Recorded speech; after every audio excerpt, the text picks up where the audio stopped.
Madam. Madam Ivan. Hi guys! Welcome back to my channel. So, ayan, nakauwi na po ako ng Cavite. Actually, nakarang araw pa. Medyo nagpahinga lang ako kasi sobrang, alam mo yun, sobrang drain ako. Ilang araw na lagi akong puyat. Although good thing din kasi na umuwi agad ako kasi sa amin, ako yung, yung panggabi, graveyard, kumbaga kasi may mga pasok yung kapatid ko, tapos sila mama, may mga inasikaso ko din. Ngayon, quick story lang, no, August 27, nawala si Mother Kitty, and then, so, alam mo yun, devastated ako din, kasi matagal ko nakilala si Mother Kitty, halos kapitbahay kami, nagkasama kami sa bahay, bagong lipat kami dito sa Cavite, nag-apartment kami dito, magkasama kami, tapos hanggang, nung nag-Santo Niño ako, sa hindi nakakaalam, nakasama ko na yung sila Mother Kitty. So, doon sa Santo Niño, maliit lang yung apartment ko doon, pero doon sila sa sala. Sobrang dami kong memory ni Mother Kitty. And after noon, so, hindi pa nga ako nakaka-recover biglang, after 4 days, ayun, umaga namatay naman ang lola ko. So yung lola ko yung nakakasama ko sa mga vlog ko pag umuwi ako sa Leyte. Alam ko kasi gabi yun, ang sama ng pakiramdam ko, naglalamay kami gabi-gabi. Tapos, nung time na yun, nung pauwi na kami sa bahay ni Mark Rai, ang sama ng pakiramdam ko, parang natatakot ka ako nun kasi may ganong, may ganong intena ako.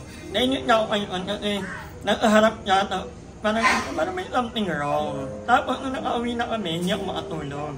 Natutulog na ako, gising pa din. Tapos, yun nga, bago ako matulog, ay nagbasa pa ako ng message.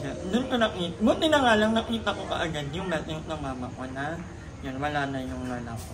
Nakapag-book ako ng flight na ng day, thank God. At hindi ko mag-thank yung kanila Aki, kay Jim Narciso, kay Jay Lagarto, ayun mga friend ko. Thank you so much guys.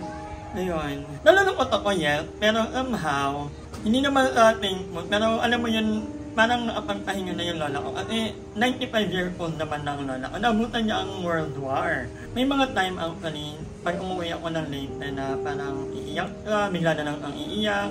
Sabi niya, bakit hindi pa rin ako kinukuha ni Lord? Gusto niya ng, gusto niya ng magpahinga. Kasi nga, nahihirapan na rin ka. At the same time, yung lola ko kasi yung tipo na parang nahihiya ka na nagiging alagain ka, ayaw niya na, actually matagal na panahon, ayaw ng lola ko na nagda-diaper. So, ang ginagawa niya, dahan-dahan yung bumababa ng higaan. Para, kasi may arenola naman doon. So, doon iihi, yun na mo dumi. Pero lately lang nakapag yung diaper na talaga, kasi hindi na talaga kaya. Thankful din kami kay Papa. Kasi si Papa talaga, sa kanilang lahat, si Papa naman talaga ang nandoon at nag-alaga kay nanay for how many years. Ito rin yung kung bakit hindi umalis ang tatay ko. Dati actually umalis na yan pero hindi kaya. So, bumalik ka sa amin kasi yun nga, magkita na lang yung lola ko kasi yung mga iba niyang anak napunta na sa ibang lugar kasi nakapag-asawa. Although, thankful rin naman ako kasi yung mga tita ko naman umuwi naman at least once a year. Pero yung kung talaga, kumbaga sa kanipin ko, iba talaga yung sacrifice ng tatay ko. Ay, alam mo yun, ang hirap mawalan ng lola kasi ako ang dami kong memory sa lola ko. Lalo na nung bata pa ako. Close ako actually sa lola ko dati. Kasi si lola ko, yung nanay ang tawag ko. Si nanay kasi talaga yung parang kakampi ko kapag pinapagalitan ako ni mama at ni papa. Ni nanay ang takbuhan ko. Tapos nung nag-aaral ako ng college, naalala ko, talaga, tinanay ang nagpapadala sa akin. Naalala ko naman, sabi niya, pag pumupunta ako ng Manila, sasabihin niya na mag-iingat ka sa Manila. Pero masaya ka for me, kasi alam niyang andito talaga yung yung parang yung gusto kong life. Hindi ko naman sabi na ayaw ko sa amin, pero may mga ganong pagkakataon talaga na kailangan nating umalis sa bahay natin para i-pursue naman natin yung happiness natin, yung mga pangarap natin sa buhay. At yun nga, thank you nanay for all the good things you have done for all of us. Kahit makapagpahinga na ka, Kasama niya na yung mga kapatid ko, si Brandon, si Icy, si Mark Lloyd, si Mother Kitty, ayan.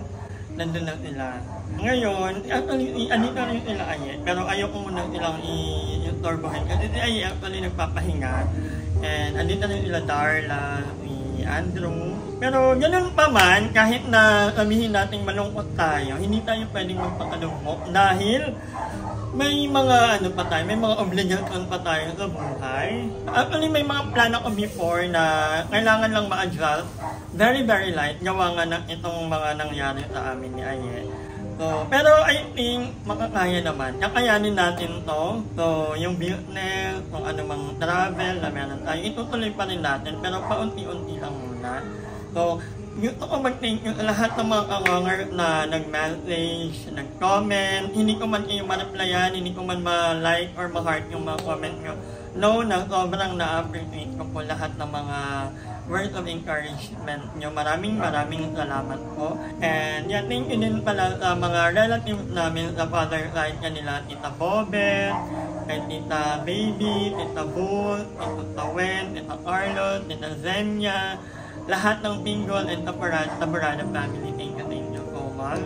So, ngayon, ano bang aabangan natin? Siyempre, back to regular programming tayo. Mag-everyday upload ulit tayo dahil ilang araw akong walang upload. Hindi naman kasi ibig sabihin na malungkot tayo dahil nawalan tayo ng mahal sa buhay. Magpapakalungkot tayo dahil hindi naman sabihin ng Meralco ay malungkot si Ivan, huwag mo nang tingilin ng kuryente yan.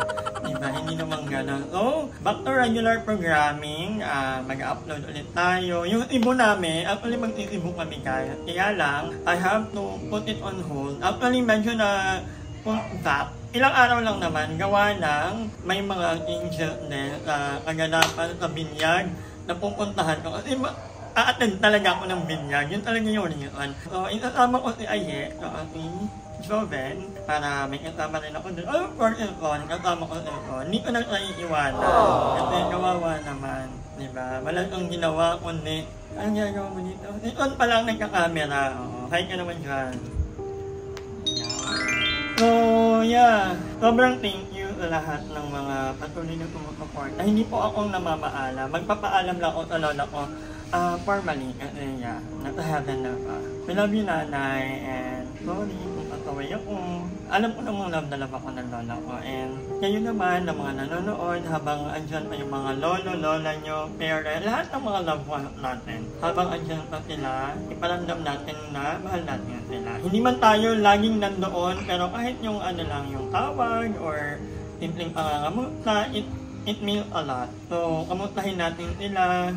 Iparamdam natin na kahit paano, nandun tayo sa kanila. Umuwi tayo, paminsan-minsan. Kasi alam ko naman na may mga kagaya ko na nasa malayo kasi kailangan magtrabaho, kailangan... Kahit mukha lang ako walang trabaho, pero ito na yung trabaho ko actually.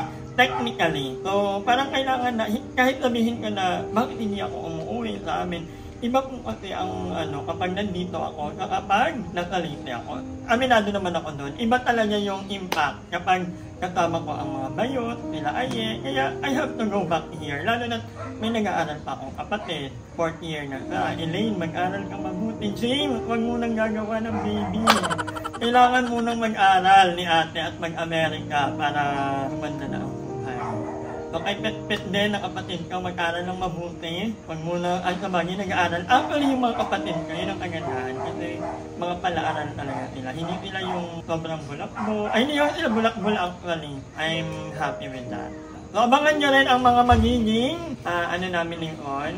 Kung ano ang magiging venture namin. Hindi man ako nare-replyan ni Juniel, kasi business ni Juniel, naiintindihan ko rin naman. Nakita ko yung story niya, parang 4 na buwan niyang tinabaho yung pag-open ng isang coffee shop. Kasi, ang plano ko talaga originally, abangan nyo na lang, ipapakita ko sa inyo. Kasi nakapamili na ako ng mga gamit dati pa, pero dumating na, hindi ko palang na-unbox. Excited din ako na ma-materialize. Sana naman may iba't kaming pagkaabalahan. So yun, ganito na lang siguro muna ang vlog na to. Maraming salamat po ulit sa panonood, sa hindi pag-skip ng ads. Thank you so much. Malaking tulong po yun. Lalo na nga. So ayan, maraming salamat guys. Hanggang tomorrow. Magkita ulit tayo bukas. Bye! Hi! Maraming salamat sa panonood ng video na to. At kung natuwa ka, please don't forget to like and share this video. Mag-subscribe na rin kayo para bongga na. Yun lang.